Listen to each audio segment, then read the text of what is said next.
अधरं मधुरं वदनं मधुरम् अधरं मधुरं वदनं मधुरं मधुराधिपते अखिलं मधुरं मधुराधिपते अखिलं मधुरम। जय श्री हरि विष्णु। ओम नमः शिवाय। श्री शिवाय नमस्तुभ्यम। प्रिय दोस्तों, मैं मीतू शुक्ला एसपीएम ब्लॉग में आप सभी का स्वागत करती हूं। दोस्तों, आज गीता जयंती भी है और मोक्षदा एकादशी भी है। ऐसे में मेरे जितने भी व्यूअर्स हैं, सब्सक्राइबर हैं, उनको मोक्षदा एकादशी का, गीता जयंती का ढेरों सारे बधाइयाँ एवं शुभकामनाएं। आप सभी पर लक्ष्मी नारायण की कृपा सदा बनी रहे। आप सब जहाँ रहें स्वस्थ रहें, खूब रहें, मस्त रहें। आपकी जो भी इच्छा है, सारी इच्छा को मेरे विष्णु भगवान, मेरे लक्ष्मी नारायण पूर्ण करें। तो दोस्तों, आज मैं अपने पूजा घर में आप सभी को ले आई हूँ। दोस्तों, आज मैं आप सभी के साथ शेयर करने वाली हूँ कि कैसे आज गीता जयंती के दिन भगवत गीता का पाठ करना चाहिए और गीता का पूजन करना चाहिए, और विष्णु भगवान को कौन सी भोग अति प्रिय है, कैसे भोग लगाना चाहिए। सारी मैं जानकारियाँ यहाँ पर शेयर करने वाली हूँ। प्लीज़ बने रहिए मेरे साथ मेरे वीडियो में। ये मेरी वीडियो अगर अच्छी लगती है तो वीडियो को लाइक करेंगे, चैनल को सब्सक्राइब करेंगे, बेल आइकन को प्रेस करेंगे, जिससे मेरे वीडियो का न्यू नोटिफिकेशन सबसे पहले आप सभी के पास पहुंचे। तो दोस्तों, ये वीडियो को शुरू से लास्ट तक अवश्य देखिएगा, क्योंकि मेरे यहाँ पर लड्डू गोपाल बैठे हुए हैं। यहाँ पर मेरे गिरधारी बनवारी बाके बिहारी बैठे हुए हैं। यहाँ पर सबसे पहले मैं बता दूं दोस्तों, जिसके घर में लड्डू गोपाल हैं उनको आज लड्डू गोपाल से बहुत लाड़ लगाना चाहिए। सबसे पहला नियम, अपने लड्डू गोपाल के सामने आप जब भी आएँ एकादशी के दिन, उसमें भी मोक्षदा एकादशी, क्योंकि नाम से ही पता चलता है कि मोक्षदा एकादशी मोक्ष देने वाली है। यह जीवन पर्यंत सारी मनोरथों को पूर्ण करने वाली है। मरणोपरांत ये मोक्ष प्राप्त देने वाली है। इतना ही नहीं, पितरों को भी मोक्ष दिलाती है ये मोक्षदा एकादशी। तो ऐसे में अपने लड्डू गोपाल के सामने जब भी आए तो आज उनको बहुत लाड़ लड़ाएं। लड्डू गोपाल को अच्छे से स्नान कराएं, क्योंकि ठंड पड़ रही है। लड्डू गोपाल को अच्छे से वस्त्र पहनाएं, गरम गरम वस्त्र पहना करके लड्डू गोपाल के सामने भोग में एक फल अवश्य लगाएं, जो भी फल हो। ऐसे तो लड्डू गोपाल का सबसे प्रिय फल है कदली, नारंगी और नींबू।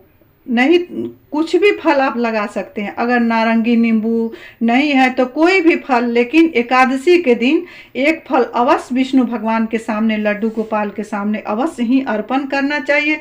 विष्णु भगवान को हो सके तो आज के दिन पंचामृत से स्नान कराना चाहिए, क्योंकि विष्णु भगवान को पंचामृत अति प्रिय है। जो भी भक्त ये पंचामृत से विष्णु भगवान को स्नान कराता है, विष्णु भगवान को भोग लगाता है पंचामृत का, उसकी सारी मनोकामना में विष्णु भगवान पूर्ण करते हैं।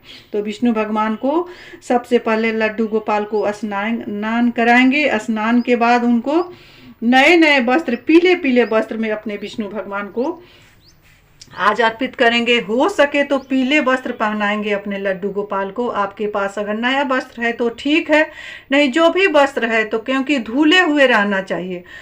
रोज आप विष्णु भगवान को, लड्डू गोपाल को स्नान नहीं करा रहे हैं, लेकिन एकादशी के दिन बहुत लाड़ लड़ाना चाहिए। अपने लड्डू गोपाल को स्नान कराएं, अपने घर के जल से सबसे पहले विष्णु भगवान को स्नान कराएं। उसके बाद पंचामृत से, गंगाजल से स्नान करा करके विष्णु भगवान को यहाँ पर स्थापित करना चाहिए। मेरे लड्डू गोपाल जी बैठे हुए हैं पीले पीले वस्त्र में, लाल पगड़ी में बैठे हुए हैं, हाथ में चांदी का बांसुरी लिए हुए हैं मेरे लड्डू गोपाल, और इनसे अपना नाम और गोत्र बोलना चाहिए, जगह का नाम भी बोलना चाहिए, स्थान भी बोलना चाहिए। उसके बाद लड्डू गोपाल से अपनी जो भी दिल का बात है लड्डू गोपाल को बोले या ना बोले, क्योंकि इनको सब पता है, ये त्रिलोकों का स्वामी है।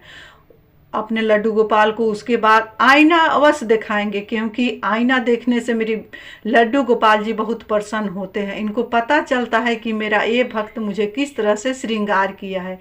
उसके बाद अपने लड्डू गोपाल को भोग लगाएंगे। भोग में धनिया, काली मिर्च और काली तिल का आज भोग लगाया जाता है, क्योंकि आज के दिन विष्णु भगवान को चावल अर्पित नहीं किया जाता है। विष्णु भगवान को एकादशी के दिन चावल निषेध माना जाता है, उस दिन अर्पण नहीं किया जाता है। वहीं पारण के दिन जब आप व्रत को खोलते हैं तो चावल विष्णु भगवान को अवश्य चढ़ाना चाहिए। चावल कढ़ी का भोग लगाना चाहिए दूसरे दिन, क्योंकि कल त्रयोदशी तिथि में ही पारण होगा। तो 3 तिथियों का यहाँ पर मिलन हो रहा है। जब 3 तिथियां का मिलन होता है तो उस एकादशी को त्रिशिरा एकादशी कहा जाता है। जो भी भक्त त्रिशिरा एकादशी का व्रत नियम धर्म से करता है उसके यहाँ कोई चीज़ की कमी नहीं रहती है। इतना ही नहीं, उसका पुत्र पौत्र फलता फूलता है, बढ़ता है और उन्नति करता है। अंत में श्री विष्णु भगवान वैकुंठ में उस जातक को, उस व्यक्ति को, जो भी इस व्रत को रखता है, उसको विष्णु भगवान के चरणों में निवास मिलता है, मेरे लक्ष्मी नारायण के चरणों में निवास मिलता है। इसीलिए इस व्रत को बहुत मन क्रम वचन से करना चाहिए। जो भी आज के दिन आप कुछ भी ग्रहण करते हैं तो विष्णु भगवान को लड्डू गोपाल को सबसे पहले अर्पण करना चाहिए। उस भोग में से उसका आप जो भी फलहार करते हैं उस फलहार में से गौ माता के लिए अवश्य निकाल दें। उसके बाद ही आप कुछ फलहार लें, गौग्रास निकालने के बाद, क्योंकि जो भी भक्त गौ माता का गौग्रास निकलता है तो गौ माता का गौग्रास कहीं नहीं जाता है, वो सीधे कृष्ण के पेट में ही जाता है, क्योंकि गौ माता के पेट में जाकर के ही कृष्ण के पेट में जाता है। तो जो भी कुछ आप अगर आज फलहार करते हैं तो सबसे पहले लड्डू गोपाल को भोग लगाएं, गौग्रास निकालें, उसके बाद फलहार करना चाहिए। इस तरह से इस व्रत को रखना चाहिए। उसके बाद दोस्तों मैं बता दूं कि आज गीता जयंती है, तो आज ही के दिन श्री कृष्ण भगवान अर्जुन को गीता का उपदेश दिए थे। तो आज के दिन गीता का पाठ करना चाहिए। सबसे पहले गीता माँ को पूजन करना चाहिए, हल्दी कुमकुम सिंदूर से माँ को पूजन करना चाहिए। उसके बाद आज पाठ करें। हो सके तो आपको जो भी अध्याय जहाँ तक आप गीता का विराम दिए हैं वहीं से पढ़े, नहीं तो जहाँ से आपको लगे कि आज पढ़ना चाहिए वहीं से आप पढ़ेंगे, क्योंकि आज 11वां अध्याय का पाठ करना चाहिए। अगर सुबह में आप नहीं किए हैं तो शाम को करेंगे। आज का एकादशी 8:12 तक है, 7:12 तक है, लेकिन ये पूरे दिन एकादशी तिथि मान होगा, क्योंकि द्वादशी युक्त एकादशी है। तो आज पूरे दिन का एकादशी आज ही के दिन मान होगा। इसीलिए आज आप गीता का पाठ अगर सुबह में नहीं किए हैं तो आप शाम को भी गीता का पाठ कर सकते हैं। उसके बाद अगर आपके घर में माता रानी है, 11 है, उनको भी आज माता रानी को, अगर आपके घर में शिवलिंग है तो उनको भी अच्छे से आज पंचामृत से स्नान कराकर अच्छे से पूजा करना चाहिए। माता रानी जी है तो उनको भी फूल का भोग लगाना चाहिए। माता रानी से भी अपना आशीर्वाद लेना चाहिए। आपके घर में गणेश जी हैं, लक्ष्मी जी हैं, सबसे पहला पूजा गणेश लक्ष्मी का करेंगे, क्योंकि सबसे पहला पूजित मेरे गणेश लक्ष्मी जी हैं। तो गणेश लक्ष्मी का पूजा करेंगे। आज मंगलवार है दोस्तों, तो ये बालाजी बैठे हुए हैं। प्रिय दोस्तों, अगर आपके घर में बालाजी हैं उनका भी आज अच्छे से भोग लगाएंगे, क्योंकि उनको भी एक फल अर्पण अवश्य करेंगे, क्योंकि लाल फूल बालाजी को और हनुमान जी को बहुत प्रिय है फल। तो आज के दिन फूल से बालाजी का पूजन करेंगे, क्योंकि जहाँ मेरे राम रहते हैं वहीं मेरे बालाजी रहते हैं, जहाँ मेरे श्याम रहते हैं वहीं मेरे बालाजी रहते हैं, और जहाँ राम श्याम विष्णु रहते हैं वहाँ पर रामा लक्ष्मी अवश्य वास करती है।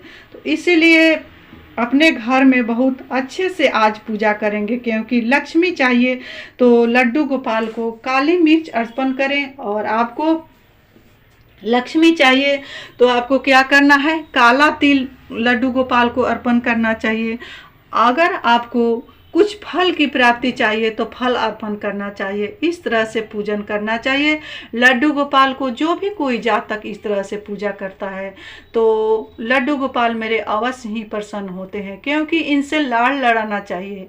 लड्डू गोपाल से अगर आपको कोई रिश्ता नहीं है तो एक रिश्ता अवश्य लगाएंगे, क्योंकि मेरे लड्डू गोपाल बहुत जल्दी प्रसन्न होते हैं। इनका बाल रूप बहुत जल्दी प्रसन्न होता है। इसीलिए अगर आपके ज़िंदगी में कोई भी रिश्ता का अभाव हो, जो रिश्ता का अभाव हो, वही रिश्ता लड्डू गोपाल से लगाना चाहिए। कैसे रिश्ता लगाना चाहिए? अगर आपको भाई नहीं है तो भाई का रिश्ता लगाएं। अगर आपको मित्र नहीं है, दोस्त नहीं है, सखा नहीं है तो सखा का रिश्ता लगाना चाहिए।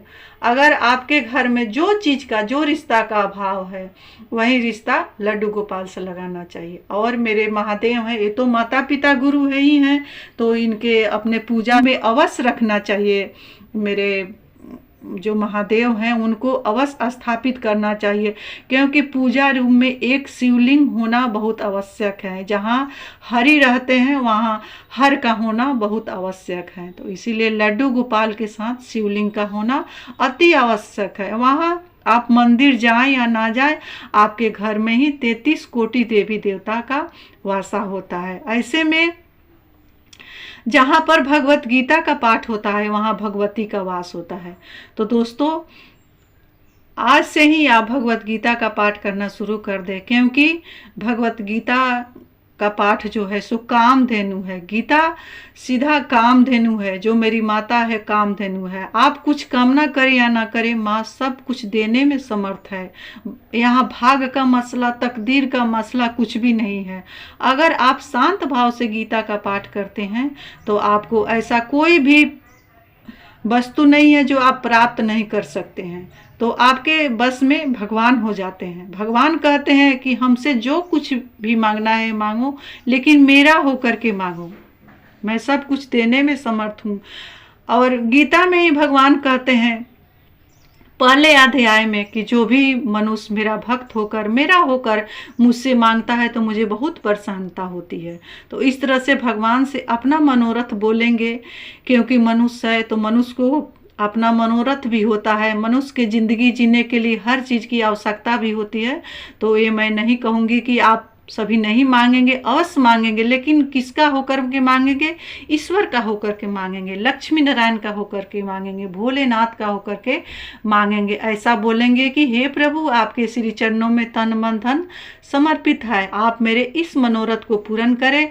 आज मैं मोक्षदा एकादशी का व्रत रखी हूँ। हे माँ 11 मेरी मनोकामना को पूर्ण करना। अपना नाम और गोत्र भूलते हुए अपने मनोरथ को कहना है 11। तो दोस्तों, इसी के साथ मैं अपने वाणी को लड्डू गोपाल के, लक्ष्मी नारायण के, महादेव के, माता रानी के चरणों में विराम दे रही हूँ। मिलती हूँ अगले वीडियो में, तब तक के लिए इतना ही। जय श्री हरि विष्णु। ओम नमः शिवाय।